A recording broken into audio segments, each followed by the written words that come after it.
EM6436H multi function metre की parameter setting हम लोग इसमें सीखेंगे। और ये RMS डिस्प्ले हो रहा है। और अगर हम लोग डाउन की प्रेस करते हैं तो INTG शो करेगा, और फिर डाउन की प्रेस करते हैं तो मेंटेन शो करेगा, और डाउन की प्रेस करते हैं तो RMS। तो हम लोग अप एंड डाउन की से RMS वैल्यू, ये डिफ़ॉल्ट स्क्रीन है।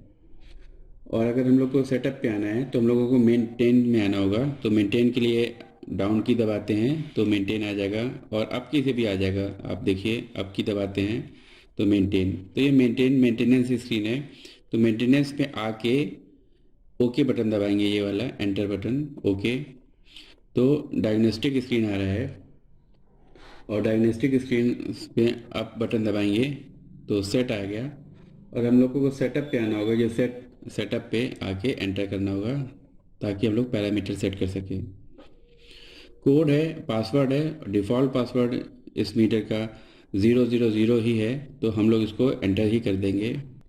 पैरामीटर सेटअप पे हम लोग आ गए हैं, और पहला पैरामीटर है टाइप। टाइप में पावर सिस्टम कॉन्फ़िगरेशन है, 3 फेज़ 4 वायर अभी है।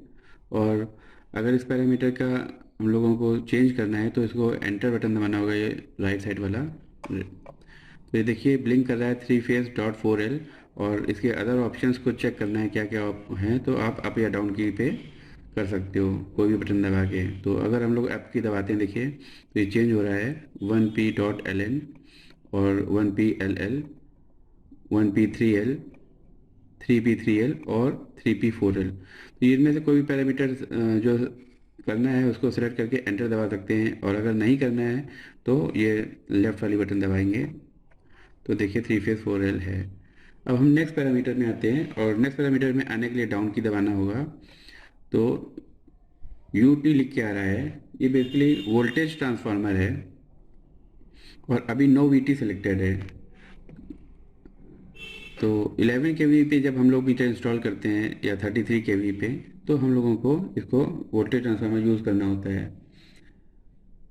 नेक्स्ट पैरामीटर पे आते हैं, ये CT है, और एम्पियर में 1 2 3 तीनों फेज़ की CT हम लोग यूज़ कर रहे हैं, तो A.123 है। और अगर इसमें ऑप्शंस अगर हम लोग देखें तो एंटर दबाते हैं तो देखिए A.123 है, और अप या डाउन की से हम लोग दूसरे ऑप्शंस देख सकते हैं क्या क्या हैं। तो मैं डाउन की इस बार दबा रहा हूँ। डाउन की में देखिए A.31, A.23, A.12 और 3 2 1, ये सारे पैरामीटर ऑप्शंस हैं। और A.123 में तीनों फेज की CT सेंस करेगा, तो हम लोग इसी को रखते हैं। अब नेक्स्ट पैरामीटर में आते हैं डाउन की दबा के, तो CT प्राइमरी है, प्राइमरी करंट है। और CT का वो CT होती है 100/5, 200/5 ऐसा रहता है। तो प्राइमरी करंट 100 अभी सेट है, और अगर इसको अभी चेंज करना है तो हम लोग को एंटर दबाना होगा। ये 100 ब्लिंक कर रहा है, तो सपोज़ कीजिए हमको इसको 250 रखना है। तो 250 प्राइमरी रखना है, तो इसको हमें लेफ़्ट में आना होगा। और ये देखिए ब्लिंक कर रहा है 1 वाला, इसको मैं बढ़ाता हूँ, 2 हो गया। और फिर हम लोग लेफ़्ट में आते हैं, फिर से लेफ़्ट में आते हैं, फिर से लेफ़्ट में आते हैं, फिर लेफ़्ट। तो अब ये 0 ब्लिंक कर रहा है, इसको मैं 5 कर देता हूँ, 2 3 4।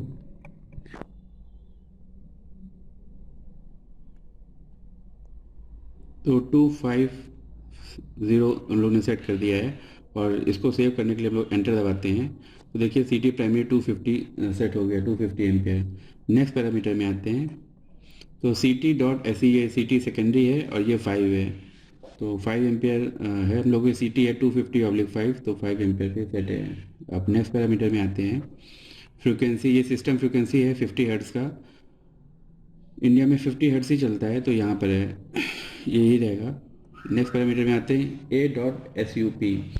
A.SUP ये है एम्पियर सेपरेशन सेटिंग, और इसमें मिनिमम करंट सेंसिंग होता है, कितना सेट करना है। अभी 5 मिली एम्पियर सेट है, और इसका मतलब ये हुआ कि 5 मिली एम्पियर अगर इसको करंट मिलेगा तो ये फंक्शनिंग स्टार्ट कर देगा।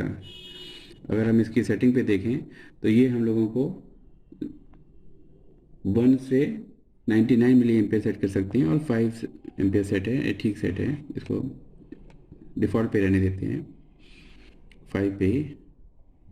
और इसके बाद हम लोग नेक्स्ट पैरामीटर में आते हैं LABEL, लेबल। ये लेबलिंग है 1 2 3, 1 2 3 मतलब RYB 3 फेजेस होते हैं, तो पहला R फेज को 1 से डिनोट करेंगे, 2 और 3। इसको हम लोग नॉमेनक्लेचर को चेंज कर सकते हैं। अगर आप देखें एंटर करते हैं तो ऑप्शंस देखते हैं क्या क्या है। तो देखिए ABC को भी फेज से डिनोट कर सकते हैं, ABOC फेज है, या फिर RST भी डिनोटेड होता है फेज का, है ना। और PQR, और नेक्स्ट ऑप्शन है RYB। जनरली हम लोग RYB फेज भी डिनोट करते हैं। डिफ़ॉल्ट पे मीटर पे 1 2 3 फेज सेट हुआ है, तो RYB भी कर सकते हैं। अगर RYB रखना है तो हम लोग इसको एंटर दबा देंगे, तो ये RYB से डिनोट करेगा। ठीक है, नेक्स्ट पैरामीटर में आते हैं। ये फुल स्केल परसेंटेज है और 100% पे सेट है वैल्यू। इसको भी डिफ़ॉल्ट पे रहने देते हैं। पैरामीटर सेलेक्ट में वॉट पे सेट है। अगर इसकी हम सेटिंग्स पे देखते हैं तो W शो कर रहा है और नेक्स्ट VA शो करना है या VAR शो करना है। डिफ़ॉल्ट पे वॉट किलोवाट पे सेट है, तो इसी को रहने देते हैं। फिर हम लोग डाउन की से दूसरे पैरामीटर पे आते हैं, LED ऑफ। तो LED ऑफ है, इसको हम लोग LEDs को ऑन भी कर रख सकते हैं। तो ऑन का फंक्शन नहीं आ रहा है, इंटीग्रेट का आ रहा है, तो इसको इसमें सेलेक्ट कर लेते हैं। L.PLS, ये पैरामीटर पल्सेस पर एनर्जी यूनिट है, और एक एनर्जी यूनिट कंप्लीट होने पे 1 पल्स देगा। और इसको अगर हम डिफ़ॉल्ट पे 1 पल्स ही सेट है, इसको हम लोग चेंज कर सकते हैं एज़ पर आवर रिक्वायरमेंट। फिर नेक्स्ट पैरामीटर में आते हैं। कम्युनिकेशन ऑन है, तो कम्युनिकेशन हमारा RS485 पोर्ट इसमें बैक पे है और वो अभी ऑन सेट है, तो ये वर्किंग पे है। और नेक्स्ट पैरामीटर में आते हैं, तो कम्युनिकेशन सेटिंग में इस मीटर का ID 1 है, तो नोड ID 1 सेट है। बॉड रेट जो कम्युनिकेशन का स्पीड है वो 9600। पैरिटी इवन पे सेट है। और नेक्स्ट पैरामीटर में आते हैं ये पासवर्ड है 000। तो हम लोग ने सारे पैरामीटर एसेस कर लिए हैं, और इसको भी हम लोग पासवर्ड है, और इसके बाद हम ये लेफ़्ट बटन दबाएंगे तो ये पैरामीटर सेव करने हैं, तो इसको हम लोग ओके कर देंगे। तो ये डन लिख के आ गया है। तो हम लोग ने जो पैरामीटर सेट किए थे वो सेव हो गए हैं।